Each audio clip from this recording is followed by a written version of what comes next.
Hello friends, तो इस कहानी की स्टार्टिंग में हमें आसमान से गिरते हुए कुछ लोगों को दिखाया जाता है, जिनमें से एक आदमी का नेम डैनियल था। यहाँ ये सभी लोग पानी में गिरते हैं और अब डैनियल उस पानी से बाहर आता है तो उसके हाथ में गन थी और यहाँ का सीन देखकर ऐसा लग रहा था कि जैसे यहाँ पर कोई वार चल रही हो। इसके बाद हमें यहाँ से 28 साल पहले का सीन दिखाया जाता है और यहाँ 2022 का वक्त दिखाया जाता है। यहाँ पर डैनियल अपनी वाइफ और अपनी बेटी के साथ रहता था। वो एक बायोलॉजिस्ट था, लेकिन उसके पास कोई अच्छी जॉब नहीं थी, इसलिए वो टीचिंग करता था। इसके बाद हम देखते हैं कि उसका आर्मी रिसर्च लैब में एक इंटरव्यू था, जिसके लिए वो काफी एक्साइटेड था। लेकिन जब वो इंटरव्यू के लिए जा रहा था तो उसे एक कॉल आती है, जिसमें उसे पता चल जाता है कि उसका रिजेक्शन हो गया है और उसने जो फॉर्म भरा था उसकी बेस पर उसे रिजेक्ट कर दिया गया है। इस वजह से उसे बहुत बुरा लगता है। यहाँ डैनियल जब अपनी फैमिली के साथ बैठकर फुटबॉल मैच को देख रहा था, तभी उस स्टेडियम में एक पोर्टल अचानक से खुल जाता है, जिसमें से बहुत से सोल्जर्स बाहर आते हैं और इन सभी सोल्जर्स की एक लीडर भी वहाँ मौजूद थी, जिसका नेम लेफ्टिनेंट हर्ट था।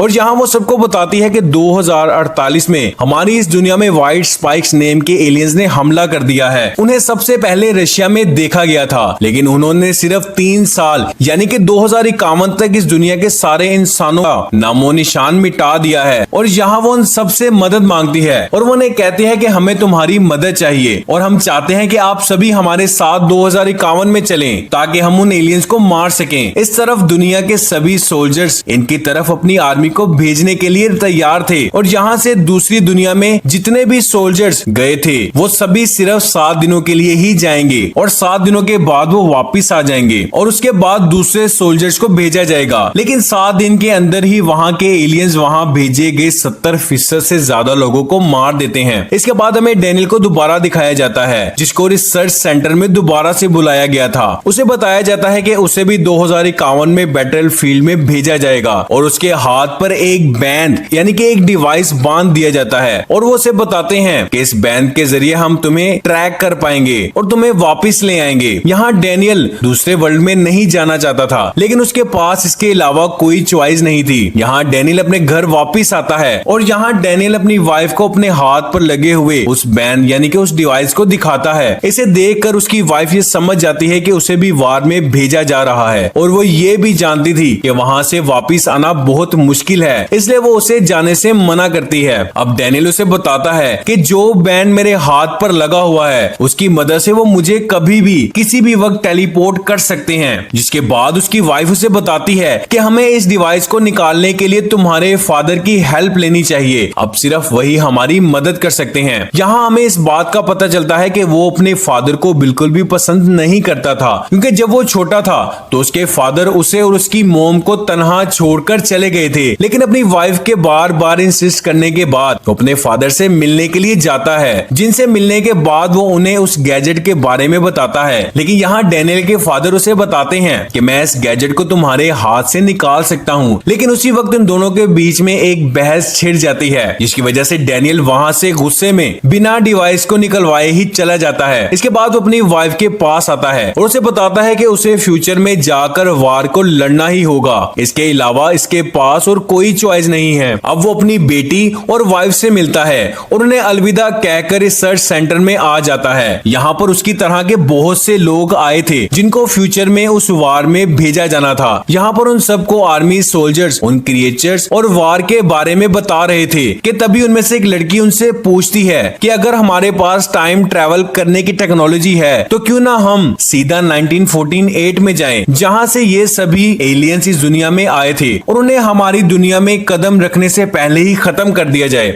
इस पर वहां मौजूद टेक इंचार्ज उसे बताता है कि हमारे पास जो टेक्नोलॉजी मौजूद है उसकी मदद से हम सिर्फ 30 साल का ही ट्रैवल कर सकते हैं, इसलिए हम सिर्फ 2022 तक ही ट्रैवल कर सकते हैं। इसके बाद उन सभी की ट्रेनिंग स्टार्ट हो जाती है। अचानक वहां पर लेफ्टिनेंट हर्ट आती है और वो सबको बताती है कि फ्यूचर में एलियंस ने हमारी लैब पर हमला कर दिया है और सब कुछ तबाह कर दिया है और उन्हें बताती है कि वो हमारे लिए बहुत ही इंपॉर्टेंट एरिया है और वो बताती है कि जल्द अज जल्द सोल्जर्स को उस दुनिया में जाना होगा। इसके बाद उन सभी को 2021 में भेजने की तैयारी की जाती है और जब ये सभी 2021 की तरफ ट्रैवल करते हैं तभी अचानक उनका टाइम ट्रैवल का पोर्टल खराब हो जाता है, जिसकी वजह से वो सभी आसमान से सीधा जमीन पर गिरना शुरू हो जाते हैं। यहाँ से हमें वही सीन दिखाया जाता है जहाँ से इस मूवी की स्टार्टिंग हुई थी। इस दुनिया में आने के बाद डेनियल को 2021 से आई हुई टीम का लीडर बना दिया जाता है और उसे उसी लैब में जाने का मिशन दिया जाता है जहाँ पर एलियंस ने हमला कर दिया था, क्योंकि वहाँ उनके बहुत से साथी फंसे हुए थे और उन्हें वहाँ से अपने साथियों को बचाकर लाने का मिशन दिया जाता है। लेकिन जब डेनियल वहाँ उस लैब में जाता है तो वो ये देखकर बहुत हैरान था कि उस लैब में मौजूद सब लोग मारे जा चुके थे और ये बात कर्नल को बताता है, जिस पर कर्नल उसे बताती है कि वहाँ पर बहुत ही इंपॉर्टेंट हार्ड ड्राइव मौजूद है और वो उसे कहते हैं कि उसे उस हार्ड ड्राइव को किसी भी हाल में वहाँ से वापस लाना होगा। इसके बाद डेनियल उस हार्ड ड्राइव को वापस लाने में कामयाब हो जाता है, लेकिन तभी बहुत से एलियंस उन पर हमला कर देते हैं। इस लैब में बहुत से एलियंस मौजूद थे, इसलिए उस लैब को डिस्ट्रॉय करने का ऑर्डर दिया जाता है। इसकी इंफॉर्मेशन मिलते ही डेनियल और उसके साथी वहाँ से निकल जाते हैं और उनके निकलते ही उस लैब को बॉम्ब से डिस्ट्रॉय कर दिया जाता है और इसके ब्लास्ट में बहुत से एलियंस भी मारे जाते हैं। लेकिन यहाँ डेनियल के भी बहुत से साथी मारे जाते हैं और इस वजह से डेनियल भी बेहोश हो जाता है। अब जब डेनियल की आंख खुलती है तो वो खुद को एक मेडिकल कैंप में पाता है और यहाँ उसे इस बात का पता चलता है कि उस हमले से उसके सिर्फ 3 साथी ही बच पाए हैं और बाकी के सभी साथी मारे जा चुके हैं। इसके बाद उन्हें इस बात का भी पता चलता है कि उनके बचे हुए साथियों में से एक साथी यहाँ पर तीसरी बार आ रहा है और डेनियल उससे पूछता है कि तुम यहाँ तीसरी बार आ रहे हो, क्या तुम्हें मौत से डर नहीं लगता? जिस पर वो उन्हें बताता है कि मुझे कैंसर है और वो बताता है कि हॉस्पिटल में जान से मरने से अच्छा है कि मैं यहाँ आकर शहीद हो जाऊं। तभी वहाँ कर्नल आती है और डेनियल उसे गौर से देखता है और वो उसे कहता है कि मैंने तुम्हें कहीं देखा है, तुम मुझे जानी पहचानी लग रही हो। जिस पर कर्नल उसे बताती है कि जी हाँ, मैं आपकी बेटी हूँ, यहाँ फ्यूचर में होने की वजह से मैं अब बड़ी हो गई हूँ। और इसके बाद डेनियल उसे देखकर बहुत खुश हो जाता है और वो कर्नल को गले लगाना चाहता था, लेकिन उसकी बेटी ऐसा करने से मना कर देती है। यहाँ वो उसे कहती है कि यहाँ पर नहीं, यहाँ पर मैं सिर्फ एक कर्नल हूँ। यहाँ कर्नल डेनियल को बताती है कि हमें किसी भी हालत में फीमेल व्हाइट स्पाइक्स को पकड़कर अपने साथ यहाँ पर लाना होगा, जो कि बच्चों को पैदा करती है, और हमें इनके सर्वाइवल के बारे में पता चलवाना होगा कि वो किस चीज पर जीते हैं। इसके बाद वो सभी वहाँ से उस फीमेल स्पाइक को पकड़ने के लिए निकल जाते हैं और इसी जगह पर पहुंच जाते हैं जहाँ पर वो फीमेल व्हाइट स्पाइक मौजूद है। यहाँ कर्नल डेनियल से कहती है कि तुम यहाँ इसी हेलीकॉप्टर पर रहना और मैं अपनी टीम के साथ नीचे जा रही हूँ। इसके बाद वो उस हेलीकॉप्टर से अपनी टीम के साथ वहीं नीचे आ जाती है और उसी केव में चली जाती है जहाँ पर वो फीमेल एलियन थी। यहाँ वो फीमेल उन सब पर भारी पड़ रही थी, लेकिन कर्नल उसे किसी तरह से एक केज में बंद कर लेती है। लेकिन इसी के साथ सभी एलियंस को इस बारे में पता चल जाता है कि उनकी क्वीन पर किसी ने हमला कर दिया है, इसलिए वो सब के सब उनकी तरफ भागते हैं। डेनियल भी ऊपर से एलियंस को उनकी तरफ आता हुआ देख रहा था, इसलिए वो नीचे अपनी बेटी की मदद करने के लिए चला जाता है और अपनी बेटी की मदद करता है और इसी के साथ वो उस एलियन को वहां से ले जाने में कामयाब हो जाते हैं। लेकिन उनके पास मौजूद सभी हेलीकॉप्टर्स पर एलियन हमला कर देते हैं और उन्हें तबाह कर देते हैं। कर्नल आर्मी की एक कार में बैठ जाती है और एलियंस को शूट करना स्टार्ट कर देती है और इसी के साथ वो वहां से भागने में कामयाब हो जाते हैं और एक ऐसे बीच पर चले जाते हैं जहां पर बिल्कुल भी एलियंस नहीं थे। और यहाँ कर्नल डेनियल से कहती है कि मैंने आपको हेलीकॉप्टर से निकलने से मना किया था। यहाँ डेनियल उसे बताता है कि मैं तुमसे बहुत प्यार करता हूँ और मैं तुम्हें इस तरह मुसीबत में नहीं देख सकता। यहाँ डेनियल इस बात को नोटिस करता है कि कर्नल को उसकी बातों से कोई फर्क नहीं पड़ता। इस वजह से डेनियल उससे इन सब की वजह पूछता है तो वो उन्हें बताती है, जब मैं बहुत छोटी थी तो तुम मुझे और मेरी मोम को अकेला छोड़कर चले गए थे। उसके बाद मोम और तुम एक दूसरे से अलग हो गए और कुछ ही वक्त के बाद तुम मर गए और मैंने तुम्हारे साथ कभी भी वक्त नहीं गुजारा। लेकिन यहाँ इन सब बातों के बारे में बात करने का फायदा नहीं था और ना ही वक्त था। इसके बाद वो उसी जगह पर पहुंच जाते हैं जहाँ पर उस फीमेल एलियन को रखा गया था। अब हमें उस फीमेल एलियन को दिखाया जाता है जिस पर वो मुख्तलिफ किस्म के एक्सपेरिमेंट कर रहे थे और उसके ब्लड से ऐसा वेपन बनाना चाहते थे जिससे सभी क्रिएचर्स को मारा जा सकता था। लेकिन यहाँ पर उनके पास इतने सोर्सेज नहीं थे कि वो उन सब एलियंस के लिए कोई टॉक्सिक बना सके, इसलिए वो अपने फादर से कहती है कि आपको अपने वर्ल्ड में जाकर हमारे लिए इस एलियन के ब्लड सैंपल से ऐसी ऐसी टॉक्सिक तैयार करके लानी है जिससे हम इन सब एलियंस को मार सकें। तभी वहां मौजूद फीमेल एलियन होश में आ जाती है और वो अपने सभी साथियों को सिग्नल्स भेज देती है और इससे सभी एलियंस उसकी लोकेशन का पता चला लेते हैं।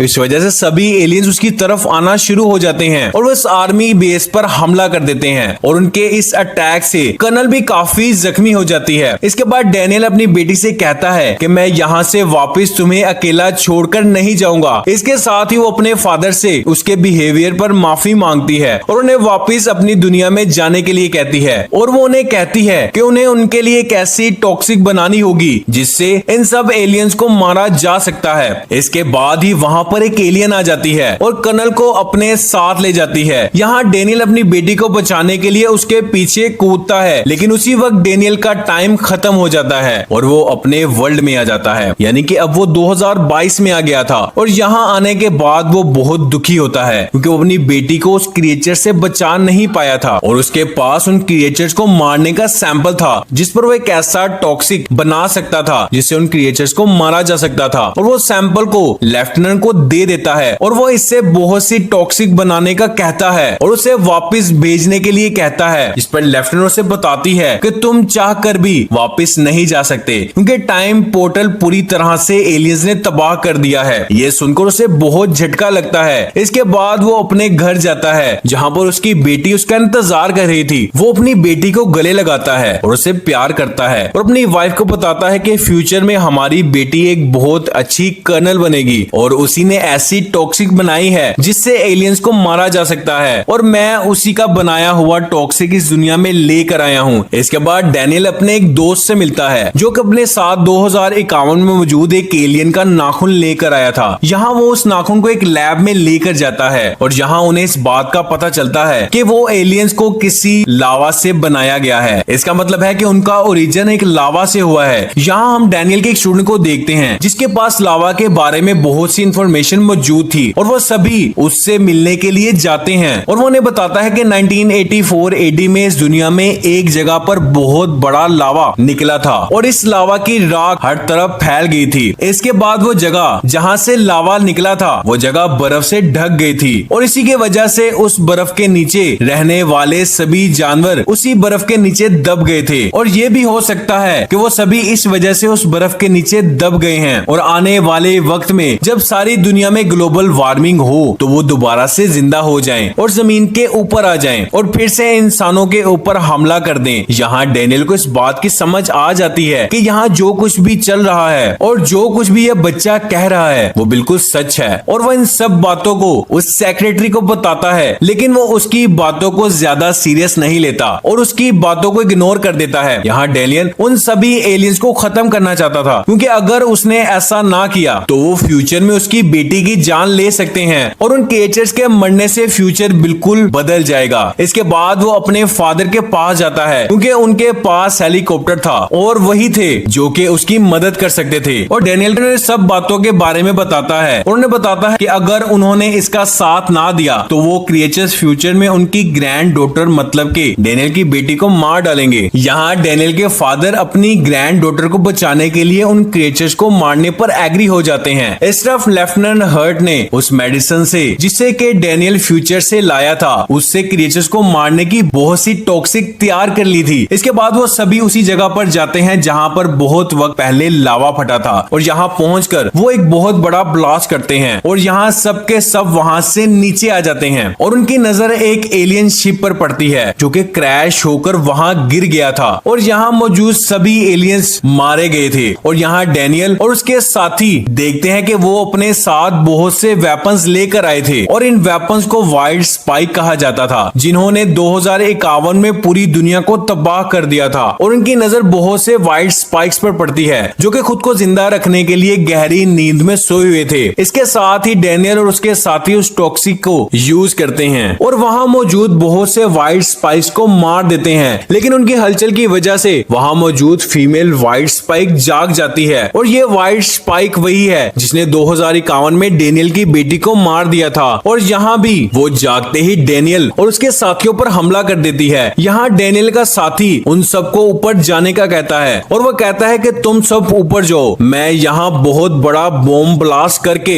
सब एलियंस को मार दूंगा, क्योंकि वो ऑलरेडी कैंसर का सर्वाइवर था, इसलिए वो दूसरों की जान बचाने के लिए अपनी जान सेक्रीफाइस करने के लिए रेडी था और वो वहां बॉम्ब ब्लास्ट कर देता है। इसके बाद डेनियल वहां से बाहर आता है जहां पर उसके फादर उसका इंतजार कर रहे थे। यहाँ डेनियल के साथ वो क्रिएचर भी बाहर आ जाता है जिस पर डेनियल शूट करता है और उसे काफी जख्मी कर देता है, लेकिन अभी भी वो डेनियल पर भारी पड़ रही थी। डेनियल उस पर लगातार फायर करता है लेकिन वो फिर भी उसकी तरफ बढ़ रही थी, लेकिन जैसे ही वो डेनियल को मारने वाली थी, डेनियल के फादर उसे अपनी तरफ अट्रैक्ट करते हैं और जैसे ही वो डेनियल के फादर की तरफ बढ़ती है, डेनियल उस पर दोबारा से हमला कर देता है और उस पर उसी टॉक्सिक से हमला कर देता है जिसे वो फ्यूचर से अपनी बेटी से लेकर आया था। यहाँ उसको इस बात की समझ आ जाती है कि उसके फादर उससे बहुत प्यार करते हैं और यहाँ उसकी नाराजगी भी खत्म हो जाती है। इसके बाद डेनियल अपने घर आता है और अपनी बेटी और वाइफ को गले लगाता है और यहाँ वो देखता है कि डेनियल के साथ उसके फादर भी आए हैं और यहाँ वो जानता था कि वो किन किन गलतियों को फ्यूचर में रिपीट नहीं करेगा और इसमें वो हमेशा अपनी फैमिली को खुश रख पाएगा। और इसी के साथ इस मूवी का एंड हो जाता है।